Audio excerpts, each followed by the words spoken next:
لاره کې به ودرو لوټې به راخلو خو تاسو که دومره همت شته چې پرویز خټک لاره کې ودرېږي تاسو دومره حیثیت نشته دی تاسې ډرامې په سوشل میډیا باندې چنګړ ناست دي په سوشل میډیا باندې لګیا دي په ځان هم نه پوهېږي دا دی څه وایي ځکه موږ چې کوم عمران خان لیډر هغه تمیز نه دی ښیلی هغه د خلکو ته طریقه کار زندګۍ نه ده ښیلی په کنځلو عادت کړي دي دوی خپل همت نشه را دي چې خپل پروګرام دی وښیي زه تاسو ته وایم چې ما 15 کاله حکومت کړی دی ما ټول نظام ټیک کړی पुलिस में तो टिकड़ो स्कूल के मुस्ताद हाजिर करो डॉक्टरान में भर्ती करी सेहत कार्ड में कड़े दवा बंदोबस्त में करो पुलिस खिदमतगार शे पटवारी चकम दे अगर रिश्वत न शो गस्ते ज़्यादा निज़ाम टिकोने तरह है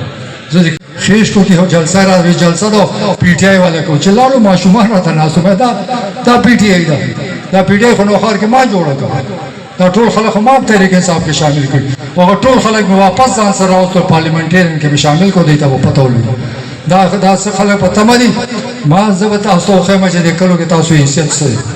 ما ته هر کله معلوم دی چې ما هلته څه پوزیشن دی الله تعالی ما ته ډېر بهترین ملګري راکړي بهترین دوستان یې راکړي دي کلو کې زه یې باندې فخر کوم دا سمه ملګري چې محنت کوي قسم دی زه شپې چې کور ته ځم الله شکر ادا کوم چې الله تعالی ما ته خدای ایماندار ملګري راکړي چې خدمت وکړي تاسو مسلې حل کړي